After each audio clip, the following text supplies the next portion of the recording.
Hello friends, welcome to my channel. ಇಲ್ಲಿ ಹುರುಳಿಕಾಳು ಸಾರು ಮತ್ತು ಪಲ್ಯ ಹೇಗೆ ಮಾಡೋದು ಅಂತ ಹೇಳಿ ನೋಡೋಣ. ಮೊದಲನೇದಾಗಿ ನಾವು ಹುರುಳಿಕಾಳನ್ನು ಚೆನ್ನಾಗಿ ತೊಳೆದ್ಬಿಟ್ಟು ಬೇಯಕ್ಕಿಡೋಣ. ನಾನಿಲ್ಲಿ ಒಂದು ಅರ್ಧ ಕಪ್ಪಷ್ಟು ಹುರುಳಿಕಾಳನ್ನು ತೊಗೊಂಡಿದ್ದೀನಿ. ಇದನ್ನು ಕೆಲವರು ಫ್ರೈ ಮಾಡ್ಕೋತಾರೆ, ಆದರೆ ಇಲ್ಲಿ ಫ್ರೈ ಮಾಡ್ಕೊಳ್ಳೋದೇನು ಬೇಡ. ಸ್ವಲ್ಪ ನೀರು ಹಾಕಿಬಿಟ್ಟು ಅದಕ್ಕೆ ಒಂದು ಅರ್ಧ ಈರುಳ್ಳಿ ಹಾಗೆ ಸ್ವಲ್ಪ ಉಪ್ಪನ್ನು ಹಾಕಿ ನಾವು ಒಂದು 3-4 ವಿಷಲ್ ಹೊಡೆಸ್ಕೊಳ್ಳೋಣ. ತುಂಬ ನುಣ್ಣಗೂ ಬೇಯಿಸ್ಕೋಬಾರ್ದು, ಹಾಗೆ ತುಂಬ ಗಟ್ಟಿಯಾಗೂ ಬೇಯಿಸ್ಕೋಬಾರ್ದು. ಹುರುಳಿಕಾಳು ನೀಟಾಗಿ ಬೆಂದು ರಸ ಬಿಡೋ ಹಾಗೆ ಬೇಯಿಸ್ಕೊಳ್ಬೇಕು. ಈಗ ಸಾಂಬಾರಿಗೆ ಮಸಾಲೆಯನ್ನು ಫ್ರೈ ಮಾಡ್ಕೊಳ್ಳೋಣ. ಈಗ ಸ್ವಲ್ಪ ನಾನು ಒಂದು ಪಾತ್ರೆಯಲ್ಲಿ ಎಣ್ಣೆ ಇಟ್ಟಿದ್ದೀನಿ.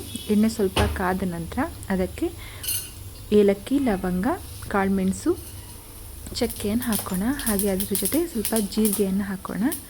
ಸ್ವಲ್ಪ ಈರುಳ್ಳಿಯನ್ನು, ಹಾಗೆ ಸ್ವಲ್ಪ ಜಜ್ಜಿರುವಂಥ ಬೆಳ್ಳುಳ್ಳಿಯನ್ನು ಹಾಕೋಣ. ಹಾಗೆ ಸ್ವಲ್ಪ ಒಣಮೆಣಸನ್ನು ಹಾಕೋಣ. ಇದನ್ನು ಚೆನ್ನಾಗಿ ಸ್ವಲ್ಪ ಕಲರ್ ಬದಲಾಗೋವರೆಗೂ ಚೆನ್ನಾಗಿ ಹುರ್ಕೋಬೇಕು. ನಾನಿಲ್ಲಿ ಸ್ವಲ್ಪ ಕ್ವಾಂಟಿಟಿಯಲ್ಲಿ ಸಾಂಬಾರು ಮಾಡ್ತಿರೋದ್ರಿಂದ ಎಲ್ಲ ಸ್ವಲ್ಪ ಸ್ವಲ್ಪ ಹಾಕ್ಕೊಂಡಿದ್ದೀನಿ. ನೀವು ಕ್ವಾಂಟಿಟಿ ಸಾಂಬಾರ್ದು ಜಾಸ್ತಿ ಮಾಡಬೇಕು ಅಂತ ಹೇಳಿದ್ರೆ ಕಾಳನ್ನು ಕೂಡ ನೀವು ಸ್ವಲ್ಪ ಜಾಸ್ತಿ ಹಾಕ್ಕೊಂಡು, ನಾನೇನು ಫ್ರೈ ಮಾಡ್ಕೊಳ್ತಾ ಇದ್ದೀನಿ ಅದನ್ನು ಕೂಡ ಸ್ವಲ್ಪ ಜಾಸ್ತಿ ಹಾಕ್ಕೊಂಡು ಮಾಡ್ಕೊಳ್ಳಿ. ಸೊ ಇದು ಚೆನ್ನಾಗಿ ಫ್ರೈ ಆಗಬೇಕು. ಫ್ರೆಂಡ್ಸ್, ಇದಕ್ಕೆ ಸ್ವಲ್ಪ ಕರ್ಬೇವು ಸೊಪ್ಪು ಹಾಕಬೇಕು. ನನ್ನ ಹತ್ರ ಕರ್ಬೇವು ಸೊಪ್ಪು ಖಾಲಿ ಆಗಿರೋದ್ರಿಂದ ನಾನು ಕರ್ಬೇವು ಸೊಪ್ಪು ಸ್ಕಿಪ್ ಮಾಡ್ತಾಯಿದ್ದೀನಿ. ಸೊ ನೋಡಿ, ಚೆನ್ನಾಗಿ ಹುರ್ಕೊಳ್ತಾ ಇದ್ದೀನಿ. ಇದಕ್ಕೆ ನಾನು ಸ್ವಲ್ಪ ಕೊಬ್ಬರಿಯನ್ನು ಹಾಕೋತಾ ಇದ್ದೀನಿ. ತುರ್ಕು ಕೂಡ ಹಾಕೋಬೋದು, ಇಲ್ಲ ಅಂತ ಹೇಳಿದ್ರೆ ಹೆಚ್ಚಿಬಿಟ್ಟು ಹಾಕ್ಕೋಬೇಕು. ಅದನ್ನು ಕೂಡ ಚೆನ್ನಾಗಿ ಫ್ರೈ ಮಾಡ್ಕೋಬೇಕು. ನೋಡಿ, ಕಲರ್ ಬದಲಾಗ್ತಾ ಇದೆ. ಸೊ ಈ ರೀತಿಯಾಗಿ ಚೆನ್ನಾಗಿ ಫ್ರೈ ಮಾಡ್ಕೋಬೇಕು. ನೋಡಿ, ಇವಾಗ ಕಲರ್ ತುಂಬಾ ಬದಲಾಗಿದೆ. ಈ ಥರ ಪೂರ್ತಿಯಾಗಿ ನಾವು ಫ್ರೈ ಮಾಡ್ಕೋಬೇಕು.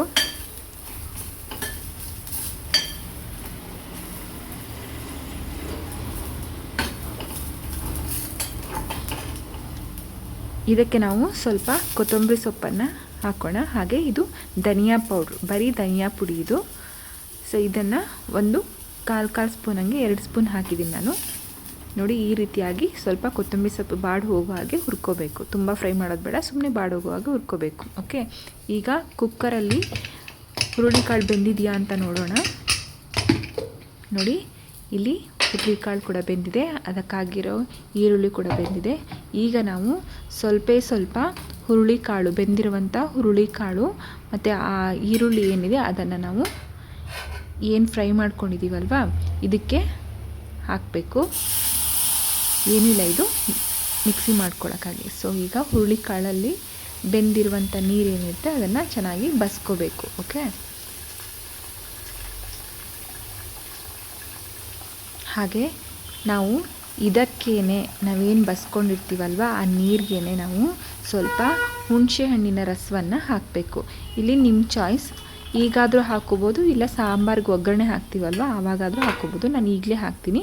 ನಿಮ್ಗೆ ಎಷ್ಟು ಬೇಕೋ ಹುಳಿ ನೋಡಿಕೊಂಡು ಹುಣಸೆ ಹುಳಿಯನ್ನು ಹಾಕ್ಕೊಳ್ಳಿ. ಈಗ ಇದನ್ನು ಮಿಕ್ಸಿ ಮಾಡ್ಕೊಂಬರೋಣ ಬನ್ನಿ.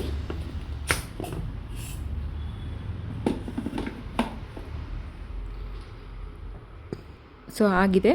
ಈ ಥರ ತುಂಬ ನುಣ್ಣಗೂ ಅಲ್ಲ, ತುಂಬ ಗಟ್ಟಿಯಾಗೂ ಅಲ್ಲ, ಈ ರೀತಿಯಾಗಿ ಮಿಕ್ಸಿ ಮಾಡ್ಕೊಳ್ಳೋಣ. ಈಗ ಸಾಂಬಾರಿಗೆ ಒಗ್ಗರಣೆಯನ್ನು ಹಾಕ್ತಾಯಿದ್ದೀನಿ. ಸ್ವಲ್ಪ ಎಣ್ಣೆ ಹಾಕ್ಕೊಳ್ಳಿ. ಎಣ್ಣೆ ಕಾದ ನಂತರ ಸ್ವಲ್ಪ ಸಾಸಿವೆಯನ್ನು ಹಾಕ್ಕೊಳ್ಳಿ. ಸಾಸಿವೆ ಸಿಡಿದ ನಂತರ ಸ್ವಲ್ಪ ಜೀರಿಗೆಯನ್ನು ಹಾಕ್ಕೊಳ್ಳಿ. ಜೀರಿಗೆ ಸಿಡಿದ ನಂತರ ಹಸಿಮೆಣಸು, ಒಣಮೆಣಸು ಒಟ್ಟಿಗೆ ಹಾಕ್ತಾಯಿದ್ದೀನಿ ನಾನು ಸ್ವಲ್ಪ.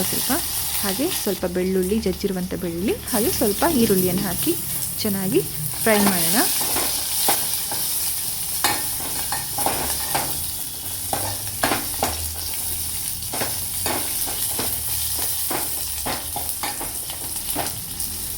ಸೊ ಇದು ಫ್ರೈ ಆಗಿದೆ. ಈಗ ನಾವು ಇದಕ್ಕೆ ಸ್ವಲ್ಪ ಅರಿಶಿನದ ಪುಡಿ ಹಾಕ್ತಾಯಿದ್ದೀನಿ.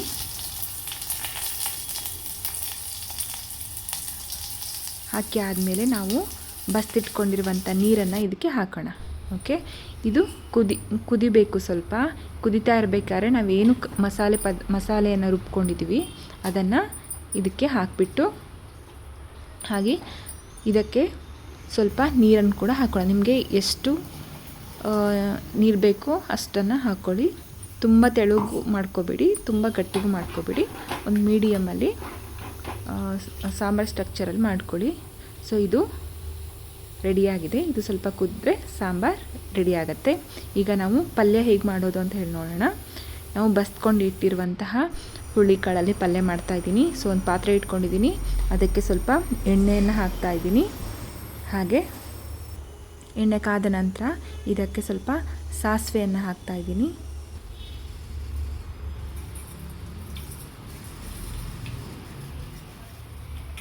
ಸಾಸಿವೆ ಸಿಡಿದ ನಂತರ ಹೆಚ್ಚಿಟ್ಕೊಂಡಿರುವಂತಹ ಹಸಿಮೆಣಸು, ಈರುಳ್ಳಿ ಹಾಗೆ ಮೂಲಂಗಿಯನ್ನು ಹಾಕ್ತಾಯಿದ್ದೀನಿ.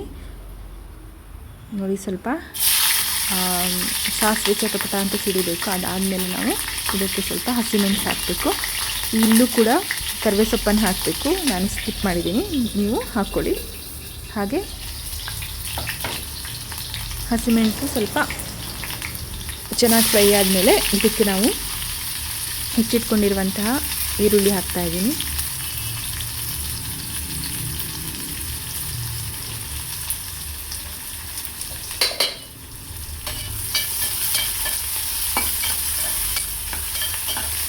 ಈರುಳ್ಳಿನ ಚೆನ್ನಾಗಿ ಫ್ರೈ ಮಾಡ್ಕೋಬೇಕು.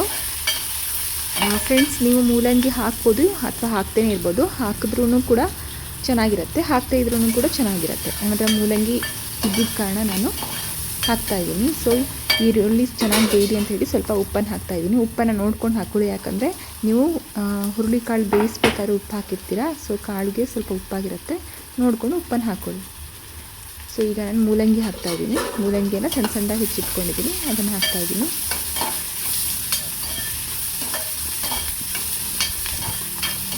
ಇದು ಕೂಡ ಚೆನ್ನಾಗಿ ಸ್ವಲ್ಪ ಬೇಯಬೇಕು.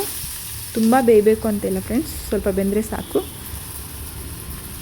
ಸ್ವಲ್ಪ ಎಣ್ಣೆಲಿ ಬೆಂದಾದ ನಂತರ ನಾವು ಇದಕ್ಕೆ ಸ್ವಲ್ಪ ಒಂದು ಮುಷ್ಟಿಯಷ್ಟು ಕೊತ್ತಂಬರಿ ಸೊಪ್ಪು ಹೆಚ್ಚಿಟ್ಕೊಂಡಿದ್ದೀನಿ, ಅದನ್ನು ಕೂಡ ಹಾಕ್ತಾಯಿದ್ದೀನಿ.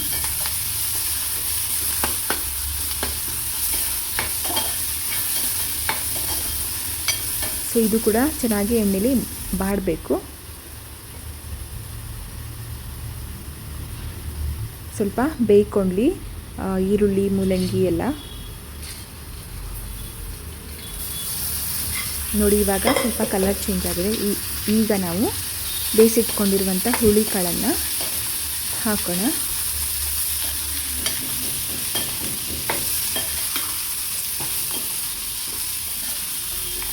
ಸೊ ಇದನ್ನು ಚೆನ್ನಾಗಿ ಮಿಕ್ಸ್ ಮಾಡಬೇಕು.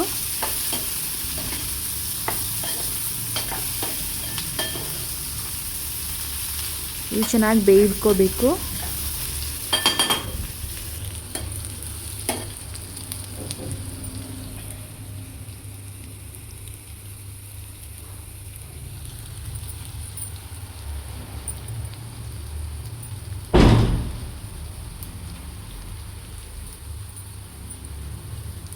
ಸೊ ಈಗ ನಾವು ಸ್ವಲ್ಪ ಕಾಯಿ ತುರಿಯನ್ನು ತುರಿದಿಟ್ಕೊಂಡಿದ್ದೀನಿ, ಅದನ್ನು ನಾವು ಈಗ ಕೊನೆಯಲ್ಲಿ ಹಾಕೋಣ.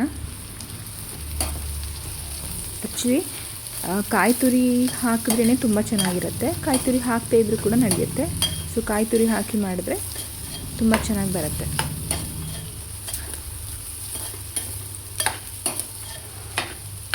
ನೋಡಿ, ಈಗ ಚೆನ್ನಾಗಿ ಇನ್ನೊಂದು ಸಲ ಮಿಕ್ಸ್ ಕೊಟ್ಟರೆ ಪಲ್ಯ ರೆಡಿ ಆಗುತ್ತೆ. ಸೊ ಈಸಿಯಾಗಿ ನಿಮ್ಮ ಮನೇಲಿ ಏನೂ ತರಕಾರಿ ಇಲ್ಲ ಅವತ್ತಿನ ದಿವಸ ಅಂತ ಹೇಳಿದ್ರೆ ನೀವು ಈ ಥರ ಹುರುಳಿಕಾಳನ್ನು ಬೇಯಿಸ್ಕೊಂಡು ಅದರ ನೀರಲ್ಲಿ ಸಾಂಬಾರು ಮಾಡೋದು